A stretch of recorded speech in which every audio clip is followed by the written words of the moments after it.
All right. Welcome, everyone. My name is Carrie, and we are diving into elimination communication tonight. So if you're joining, you have some questions about it. Maybe you've started it. Maybe you're on the fence about starting it. Maybe you just want some information to see if it's going to be the right choice for you and your family. So I hope you are, well, I know you're in the right place, and I hope you get a lot out of this workshop. So before we dive in, I would like to just arrive together, ground down, take a moment to breathe and connect with our bodies. A lot of the practice of elimination communication has to do with connection with yourself and with your baby. So let's take a moment, sit down if you're not already. If you can, bring yourself into a more upright position rather than sitting back on a couch or a chair. If you can just lift your chest and let your shoulders melt down your back for a few moments here. Letting your eyes softly close. And just letting your hands rest maybe somewhere on your lap, or you have one hand to the heart, one hand to the belly.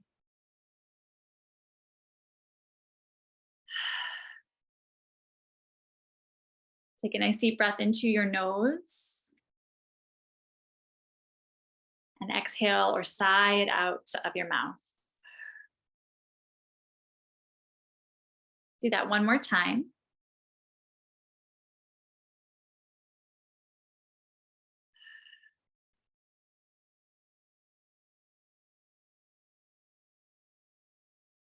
Allow yourself this time and space to be open, to be receptive.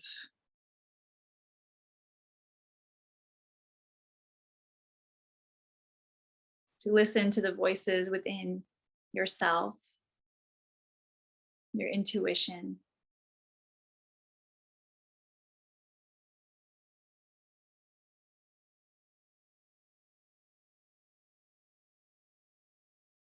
And take one more deep breath here.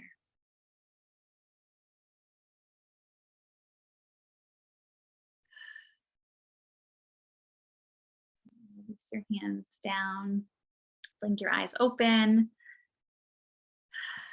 and welcome back. Okay, let's get started. I'm going to share my screen. Let's see.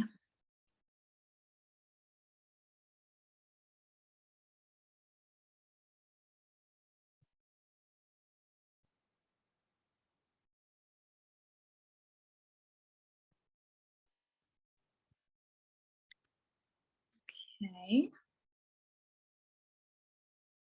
The window I would like to share is not showing up at the moment. So let me just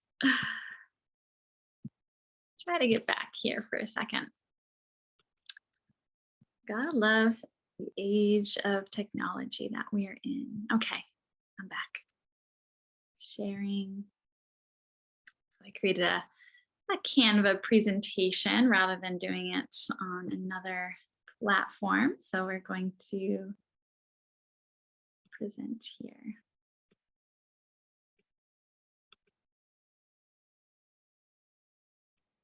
Okay.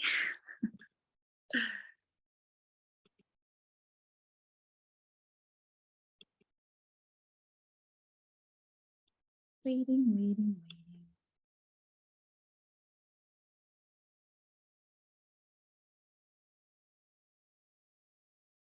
Okay, so this isn't in any of the slides. Sort of my background, my experience, while I wait for this to load. So my background is in social work. I have my master's in social work. I am a licensed clinical social worker, and I'm also a certified yoga teacher. And why am I teaching a workshop on introduction to elimination communication? Well, I've been practicing with our son since he has been born last September. So he's almost a year old, and we've been practicing throughout since he was probably, I think, at least 2 weeks old, maybe sometime within that first month, definitely not before 2 weeks. I don't even know what happened in the first 2 weeks of his life. It's all a blur. But yes, so there's so much to it. And you might say, whoa, 2 weeks old. You can start anytime. Start at your own pace. You can be full-time, you can be part-time, you can do it during the day or at night. And there's so much to it. So again, this workshop is meant to just be a introduction. It's not going to be a super comprehensive of everything. I have resources for that if you want to dive a little bit deeper. But I love this. I love this practice. I'm so happy that we're doing it, despite that it has challenges at times, just like anything worth doing will have its challenges. And so I'm going to stop sharing and try to get back into this in a moment. And so my husband and I have been really a team when working with elimination communication. I kind of have taken the lead since I am a stay-at-home parent at the moment, and he is working from home. And so it's easy for him to join us throughout his day as well. Okay, so let's try this one more time. I think I might have cracked the code here. Let's see. Present. Okay, we've done it. All right, so that's me. So, like I said, we've been practicing since the very beginning. I knew I wanted to do it during my pregnancy. I was lucky enough to know several people in my community that have done this practice before. Outside of them and getting to know new mamas, it's more rare to know somebody who's practicing elimination communication. And so this is something, again, that I really want to share with everyone because it just feels really good. It feels right. It feels, it makes me feel connected to our ancestors. It makes me feel connected to my son. It makes me feel a little crazy sometimes, but it's all totally worth it. And so EC is rooted in an instinctual flow of communication. So we'll dive deep in sort of like the Eastern thoughts and the Western thoughts on this.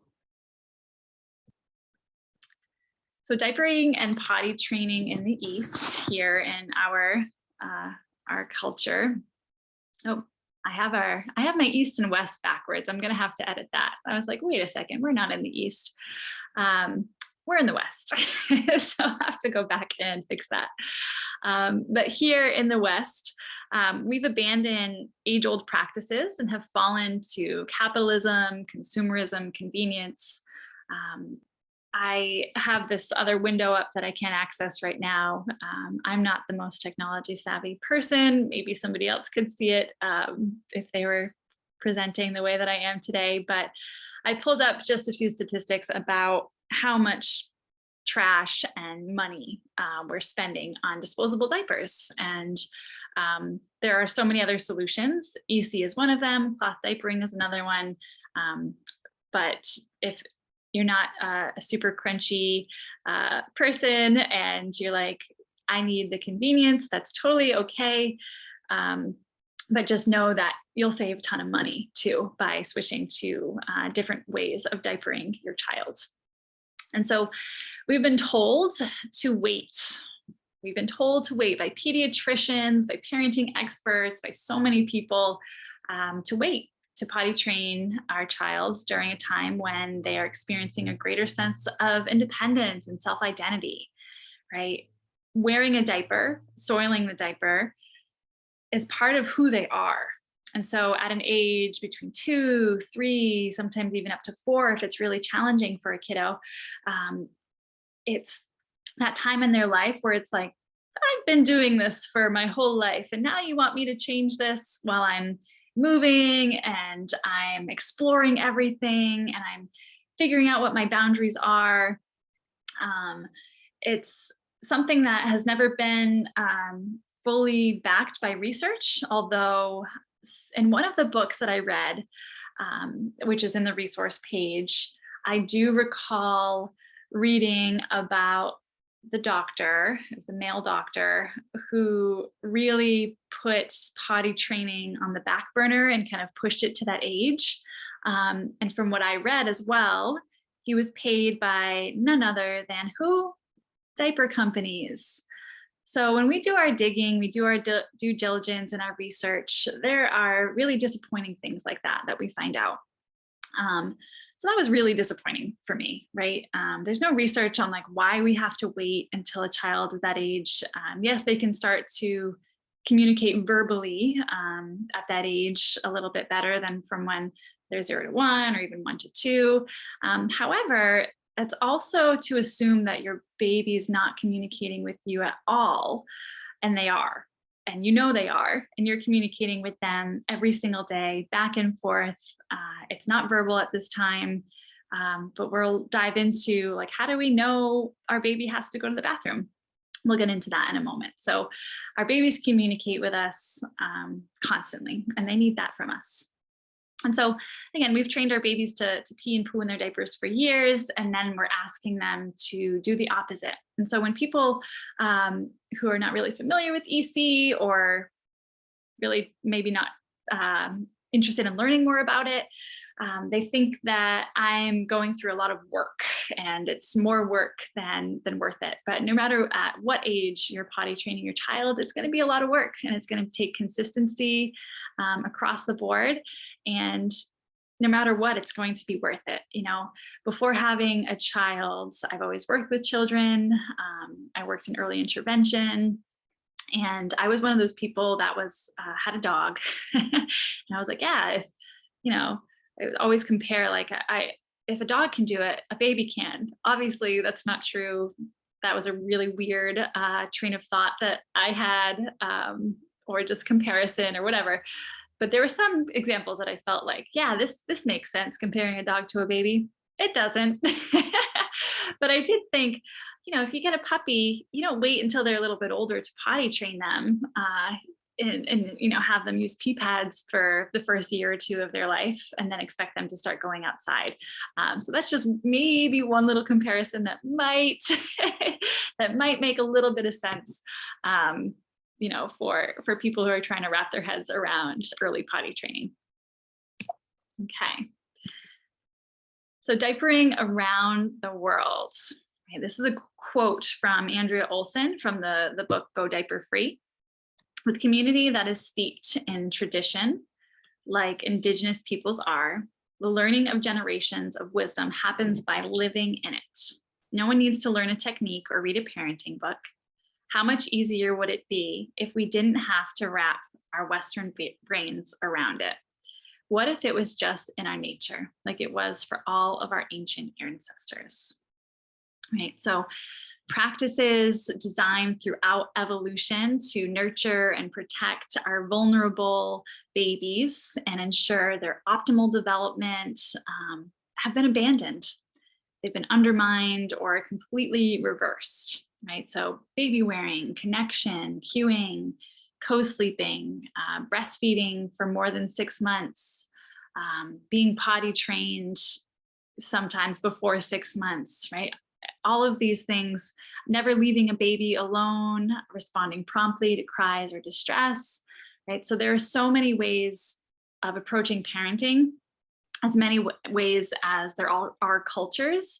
However, in non-industrialized cultures, the similarities are just really striking, right? They're doing extended nursing, they're co-sleeping, they're baby wearing, they're never leaving their baby alone, they're always responding to cries or distress, right? And for some reason in our culture, we claim and label babies as needy, or we're spoiling them, or they're not hungry, you just fed them. Co-sleeping, you know, is weird. All of these things that get judged really don't have a reason to be judged. If there's no actual scientific research, just look at human history and how we are all here, right? These are things that our ancestors have done. Our bonding is really an individual choice as a family, but to know and to break down those barriers and those beliefs and judgments is something that we can all do just by opening our mind and learning a little bit more about different ways that people do things, right? Okay, so the references, the resources, especially the book Diaper Free, Natural Infant Hygiene by Ingrid Bauer.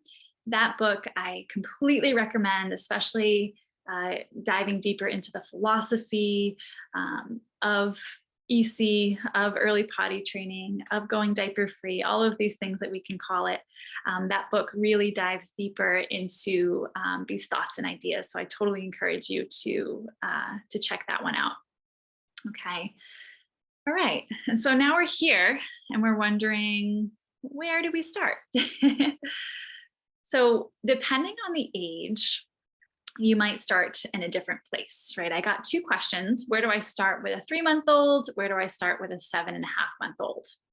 And so this might look a little bit different just because of their size and their mobility.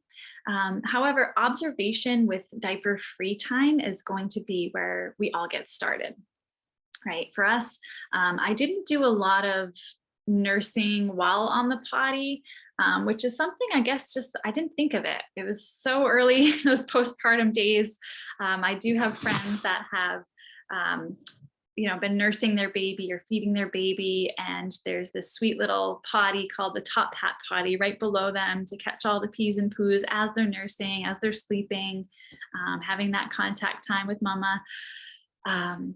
But I didn't do any of that. What I started with really was observation with diaper free time. I started to look and be curious about, what does it look like when he has to go to the bathroom? Is he making any specific cues or body language? That's pretty much it.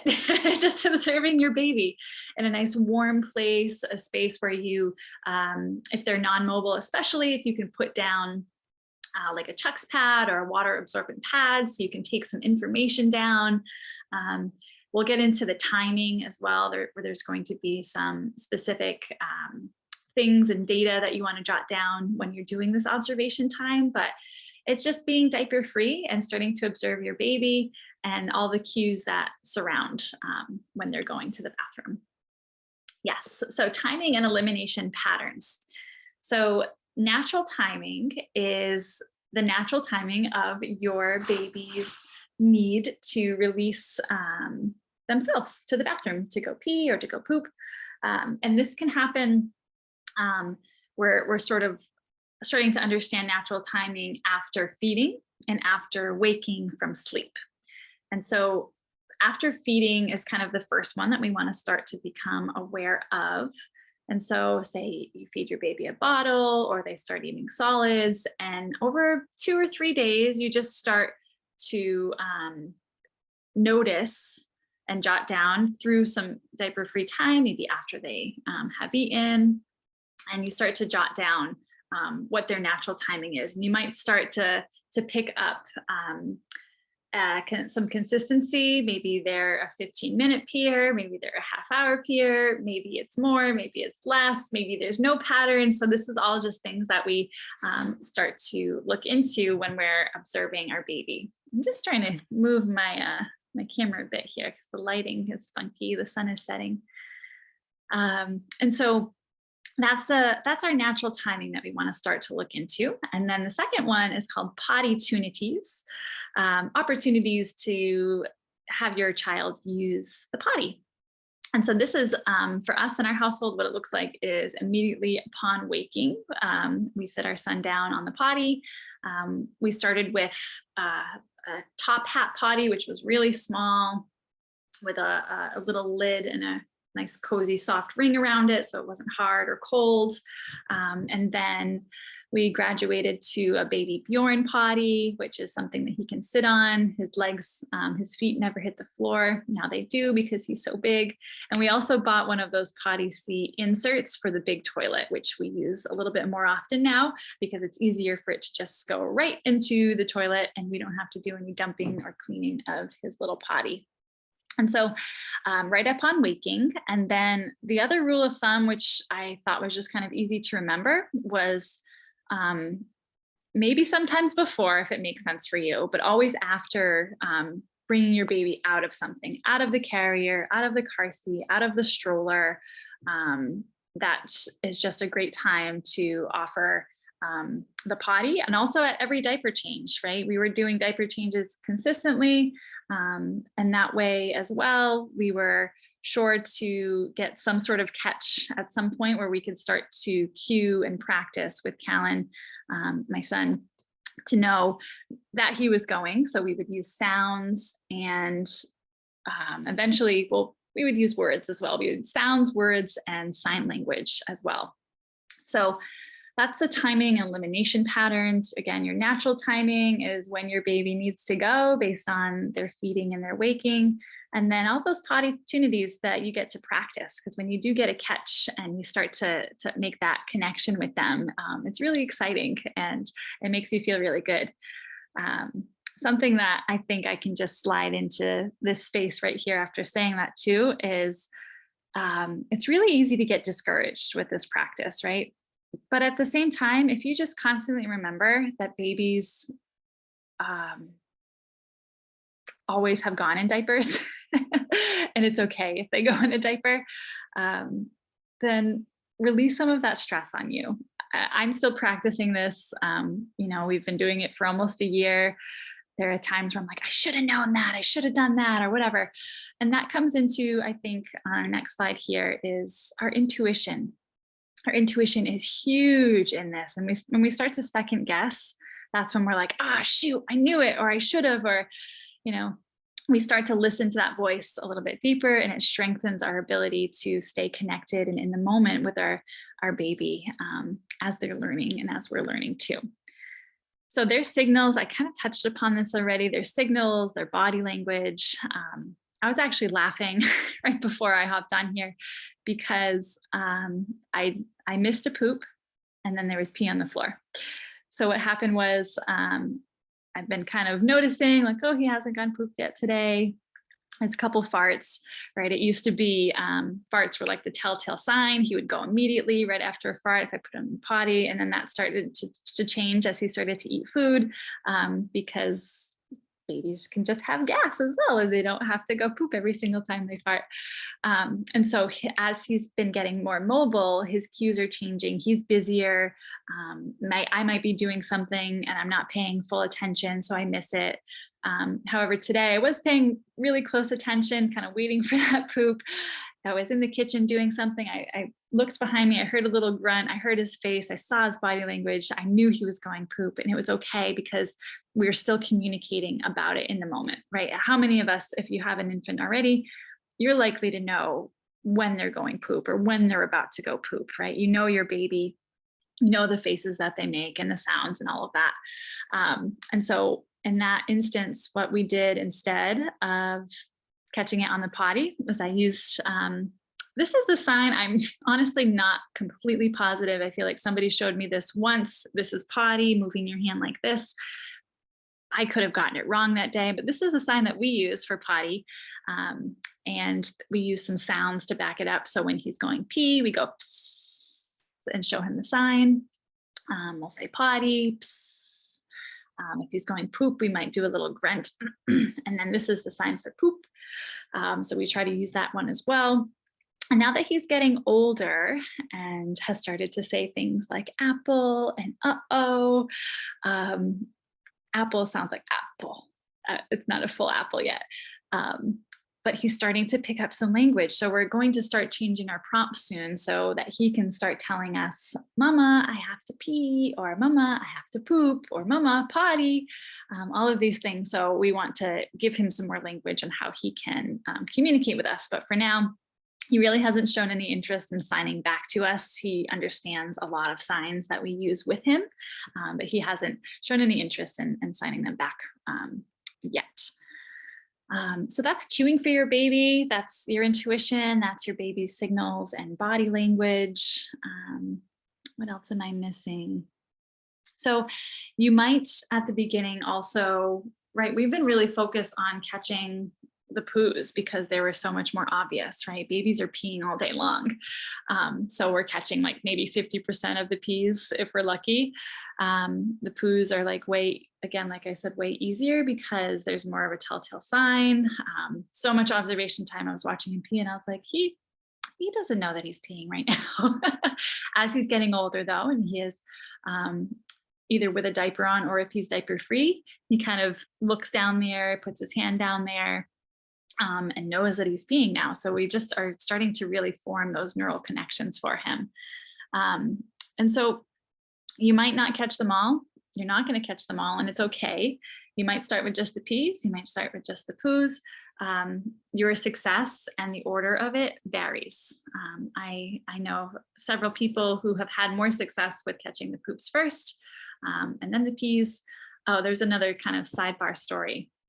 We had this bouncy chair that he would sit in when he was much, much smaller. And we started to call it the pooping chair because every time he sat in it, I think it was just the position of his body. It was like slightly reclined, his legs were up, he was comfy, and he would go poop every single time we put him in that chair, or almost, it seemed. And we would stare at him, his little face, 0 to 3 month old, maybe up to 5 months. And he didn't make a single face. It was just the sound of letting it go. And so we were like, okay, how are we supposed to figure this out if he's not cueing or doing anything other than the sound of going? How are we going to catch it? But things changed. We start to communicate. When you do catch it sort of by accident, you can really use those cues and sounds and all of the things to start to make those connections together. But at first, like, again, it's just funny to us. We're like, how is this ever going to possibly work if we put him in this chair every time? And so it's just more observation, more practice. Again, you're not going to catch them all. It's not Pokemon. Bad joke. All right, let's keep going. Okay. I have some tips here, both here on the screen, and then I've got my notebook out in front of me. So I'm going to pull this over.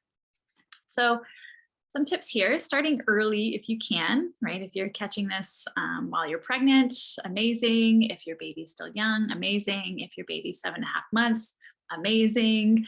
Whenever you're going to start is totally fine, right? The key, again, which is an ongoing practice of mindfulness, is to stay calm and curious and try to be non-reactive during misses, and just allowing things to be, right? Baby pee, it's the most sterile thing that, can be on your floor, no big deal. Baby poop, a little bit messier, but also something that can be cleaned up, no problem, right? So do only as much as you're able and willing to do. You can commit as much as you want to, part-time, full-time, daytime, nighttime, occasionally, right? Just starting to get your baby used to sitting on the potty so that it's not such a foreign concept to them as they get older, right? Seeking support and guidance if and when things become challenging. I was lucky enough to have one of my friends in my community practice this with several of her babies. I talked to her on the phone for an hour one day out for a walk in the woods. Callan was napping in the carrier. I was like, what am I doing wrong? Should I start doing it at nighttime? And she was just so comforting and so validating. So if you need somebody like that in your life throughout this journey and while you do this practice, I'm so happy to be there for you, because it's hard. It's something new. It is so much easier just to use a diaper constantly. However, I think connection and the ability to keep your baby clean and dry really trumps the convenience of a diaper and relying on them fully. Let's see, focusing on connection, not the catches, even though those feel so good. Focus on the communication between your baby. Right? So some more tips here that I didn't put in the slides are to switch to cloth diapers or modified disposables to get more information about when your baby's going. The cloth diapers as well will also perhaps allow your baby to feel wetness better so that they don't start getting used to just going in their diaper and not thinking anything of it, or just being okay with the soiled diaper, right? The cloth diapers are changed more frequently and therefore are a little bit cleaner than disposable diapers. And again, you'll get more information. So we want to change the diapers immediately or as soon as you possibly can, right? When they're wet. And we want to do diaper free time responsibly. And so there's been so many times we've done it irresponsibly and we've had to clean up pee off the floor because we just started to do something else, or we're like, oh, we're going to let him air out, but we weren't paying attention to anything else. We weren't paying attention to the timing or his cues or anything else. And so that's totally on us. So doing it responsibly can really relieve a lot of those frustrations or headaches. Go for easy catches, right? We talked about those potty tunities to start learning together and start building those communication connections with potty. Psst, you can do a grunting sound when they have to go, right? So something else, I think actually I'll skip this because I have a few questions at the end that y'all asked me, which I'm really happy about. We want to, again, be consistent with our verbal and our sign language. In our house, we have a pretty open door bathroom policy. Maybe it's weird, but it's okay. Coming in and out of the bathroom, just normalizing it. It's just something that we do. So that is really helpful for little ones as they're learning as well. This one is really good too. And again, this is something for me. So it says, don't hover or hyper focus on EC. Really challenging to do when it's something that you do every single day and you're aware of their natural rhythms and, oh, they haven't gone yet today, so I'm just kind of waiting. And so it's kind of an individual practice. Do what you can.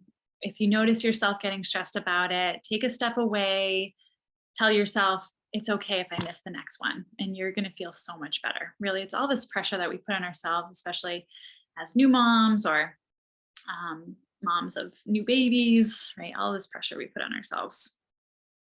Okay. All right. Potty toys, potty only toys, books or songs to help them relax. So we do this. We have 2 books that we kind of only read on the potty. He really likes them right now. We might have to swap them out eventually, but we make them fun. We sing lots of songs. We can put the water on. If we think they have to, if we think he has to go pee, anything to really just help him relax and want to stay seated on the potty, especially now that he's more mobile. Again, we've been using the toilet more. A little less easier for him to escape if he wants to get up, but we show him the all done sign so that he can start to communicate that he doesn't have to go and that he's all done. Because there's been plenty of times where we have a misguess where we thought he had to go and he didn't. So it's just making it fun and relaxed. Okay. All right. I think I've gone through all of that. So here's some useful supplies. We have the top hat potty that I discussed before, a small potty. We use the Baby Bjorn, not sponsored here, just like it. We have 2 of them. I have one in the car for travel, so it's always with us. And then we keep one here at our house as well. I don't do nighttime EC because sleep, but eventually maybe we will. I'm not sure yet. The toilet seat reducer, just that potty seat on top of your toilet. Then some of these might be new terms.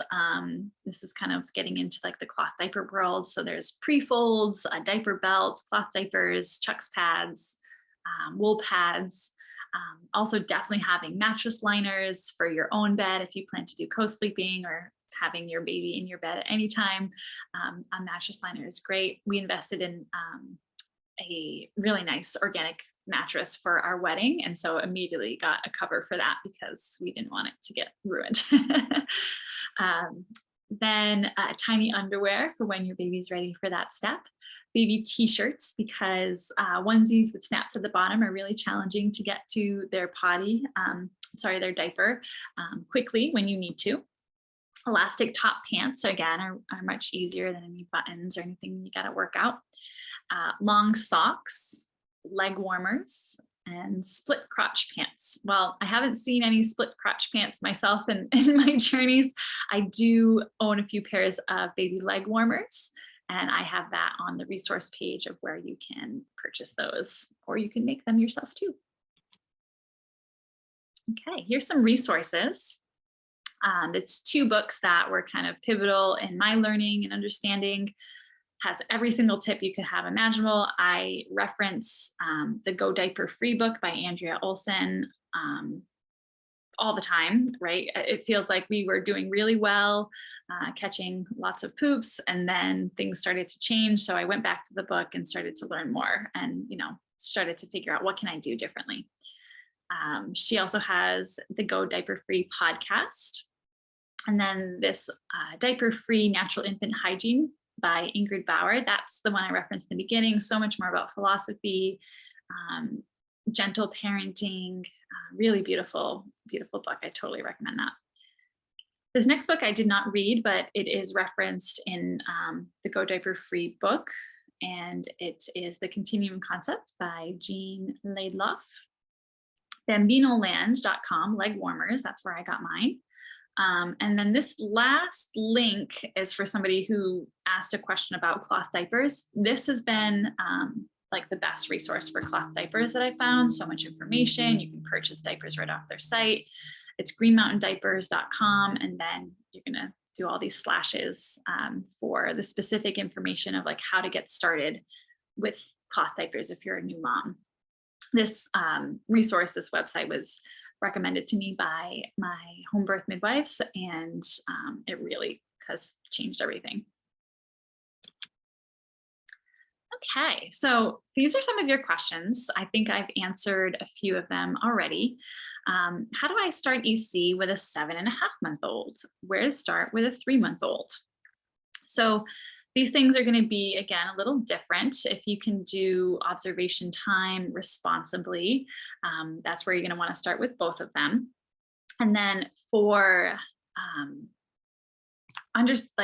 if you know that your baby is going to the bathroom in their diaper, something that you can start to do is bring them into a potty position. And I kind of always have the diaper nearby, right? It's like near our play area. It's not too far. So even with Callan, if I miss, he's not missing anything. If I miss, I'm going to signal to him. I'm going to make the sounds. Everything is the same, except it's going in the diaper. And so I'll put him on his potty. Either I'll take the diaper off right away if I can, or if the diaper's on, I'll just put him right on the potty. Right? It's the positioning, the cueing, everything. Like we want to stay consistent with that. And eventually you'll start to be able to have them go in the potty, but just to start in that way, the positioning, the cueing, this starting to communicate really with your babies at any age. So this next question, I think I just answered that. I've tried EC a few times, no luck with poop in the toilet, but right when I put a diaper on, she poops. How do we make the toilet more comfortable than a diaper for her? So those things that we talked about before, if you know she has to go, definitely. Making the potty relaxing through songs and toys and eye contact, books, all of these things, just making her feel relaxed can really help. You might even put the potty between your legs, have your legs kind of splayed out to the side. So her back is at your belly and you're cueing, you're grunting, you're being relaxed. So she's close by. And so hopefully that tip can get you started, but it is really challenging because she's starting to get used to going into her diaper. And of course she is, because that's where she's gone. But there's absolutely hope. You're not starting too late, and you're doing the right thing, no matter what you're doing. Do you have to get her a new wardrobe? Not necessarily. We've used onesies. We've used regular baby clothes. The only like special thing that I bought was leg warmers. But what we would do is only snap like one snap of a onesie, or not snap it at all and just kind of let it flap around. So it was easier to get to. But no, I don't think you have to buy a whole new wardrobe. There are definitely special things, if it makes your life easier, that you can get, but no need to go get anything else like that. Okay, what resources? I hope my resource page is useful. So I answered that. And then the second question I also started to answer. I'm not going to dive deep into all of the quantities of things, because that Green Mountain diapers page that I mentioned also on the resource page tells you everything that you need to know. How to care for your diapers, how many you need. We were given our diaper collection, so I honestly don't know how many I have. I do know that we put on our baby registry 50 organic cotton cloth wipes, which we were using more in the beginning. We use them now for everything, to wash his hands and things, but we were using those in the beginning really for wiping him. It was much more gentle and it felt really good. I used a homemade wipe solution, which was super simple. It was basically mainly water with a little bit of oil, maybe some aloe if I had it, nothing crazy. Yeah, so about cloth diapering, check out that website. How do I help support my family and caretakers in supporting her in EC?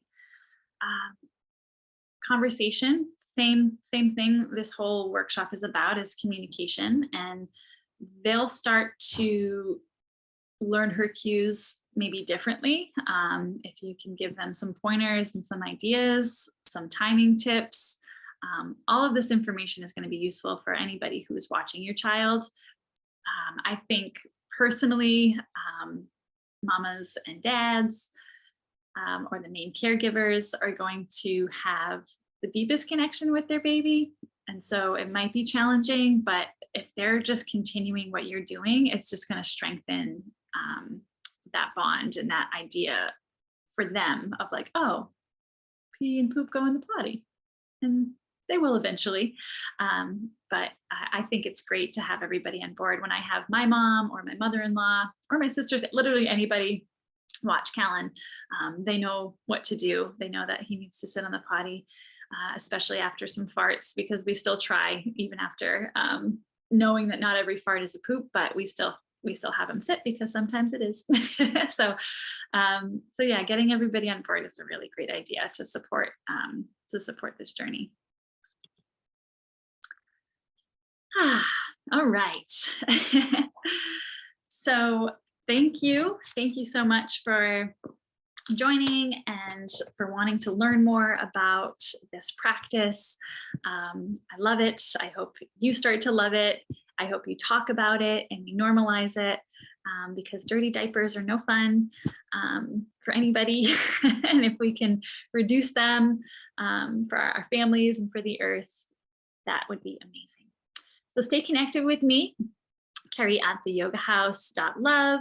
My Instagram is at theyogahouse_WPT.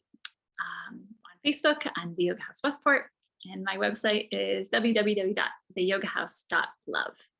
I'm starting a new monthly membership for mamas, prenatal even, if you're trying to get pregnant, and postpartum, for yoga, self-care, connection, all things that will support you during this journey. So I hope that you will come find me and talk to me about literally anything.